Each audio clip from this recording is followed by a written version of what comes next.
আজকে তোমাদের সাথে মজার মজার দুইটা খাবারের রেসিপি শেয়ার করব আর এগুলা বানাতে খুবই ইজি। সো চলো দেখা যাক। ফার্স্টে স্টার্ট করলাম আচার বানানো দিয়ে।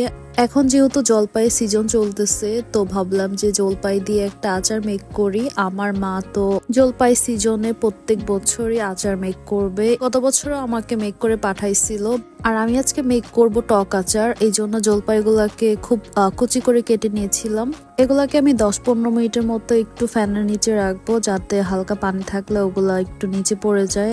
এখানে আমি আদা রসুন আর একটু কাঁচামরিচ কুচি করে নিয়েছিলাম, ওগুলা দিয়ে দিলাম। এরপর সামান্য একটু হলুদের গুঁড়া আর একটু লবণ ইউজ করতেছিলাম। এই আচারটা মেক করতে 5 ফোড়ন লাগবে। সো আমি এখানে 5 ফোড়নটাকে একটু হালকা ভেজে দেন ফাঁকি করে নিয়েছিলাম।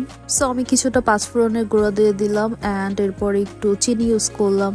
এই আচারে মশলা মোটামুটি এগুলা ইউজ করতে হবে। সো সবকিছু একসাথে ভালো করে চামচের সাহায্যে একটু আমি মিক্সড করে নিচ্ছিলাম। আর এইটা না এই অবস্থাতেই খাওয়া যায়, মানে এখনো খেতে মজাই লাগতেছিল। মিক্সড হয়ে গেলে আমি একটা বোতলে কিছুটা আচার দিয়ে দিব।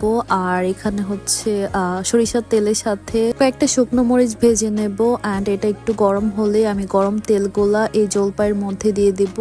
এন্ড আমি অল্প অল্প করে দিচ্ছিলাম যাতে সবগুলা জলপাইয়ের মধ্যে তেলগুলা ভালো মতো যায়। আমি কয়েকবার ধাপে ধাপে এরকম করে তেলটা দিয়েছি এন্ড এগুলাকে এখন রোদে শুকাতে হবে। এইটা তো এখনই খেতে মজা লাগতেছে, মানে আমি রোদে দেওয়ার আগে কিছুটা খেয়েছিলাম তো তখনই খাওয়া যাচ্ছিল আর মজাই লাগতেছিল। আই থিঙ্ক এটা রোদে শুকানোর পর আরো বেশি মজা লাগবে। আর এখন চলো স্টার্ট করে একটা স্ন্যাক্স প্রিপারেশন। এটাকে তোমরা চিপস মাখা বা চানাচুর মাখা দুইটাই বলতে পারো, কারণ আমি দুইটাই ইউজ করব। এখানে আমি ফার্স্টেই সবকিছু কেটে নিয়েছিলাম, তো একটা একটা করে দিয়ে দিচ্ছিলাম। এখানে আমি শসা ইউজ করলাম, এরপর টমেটো দিয়ে দিলাম, সাথে পেঁয়াজ আর কাঁচামরিচও দিয়ে দিচ্ছিলাম এন্ড এরপর একটু লেবুর রস অ্যাড করে দিচ্ছিলাম।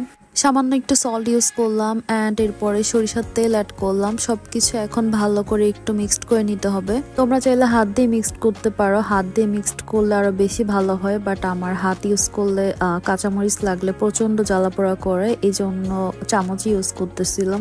এখন এখানে আমি কিছুটা চিপস দিয়ে দিলাম এন্ড এরপরে চানাচুর অ্যাড করলাম। তোমরা তোমাদের পছন্দের চানাচুর অর চিপস অ্যাড করতে পারো। আর এরপরে একটু সস দিয়ে দিচ্ছিলাম। এখন এই বক্সটাকে লাগিয়ে ভালো করে ঝাঁকিয়ে নিলে মজাদার একটা চিপস মাখা বা চানাচুর মাখা হয়ে যাবে। ভাই এটা খেতে এত মজা, মানে এটা দেখে যখন ইচ্ছে তখনই ক্রেভিং ওঠে। কিছু কিছু খাবার আছে না যে এটা এই টাইমেই খেতে হয়, বাট এই খাবারগুলা না মানে কোনো টাইম টেবিল হয় না, এগুলা যখন ইচ্ছে তখনই খাওয়া যায়। ঝটপট খুব মজাদার একটা স্ন্যাক্স এর জন্য এটা বেস্ট একটা আইডিয়া। সো তোমরা এখনো যারা ট্রাই করো নাই, এটা বাসায় একবার হলেও ট্রাই করো। আর আজকের ব্লগটা এই পর্যন্তই ছিল। আই হোপ আমার ভিডিও তোমাদের ভালো লেগেছে। Please don't forget to like, comment and share. Bye by.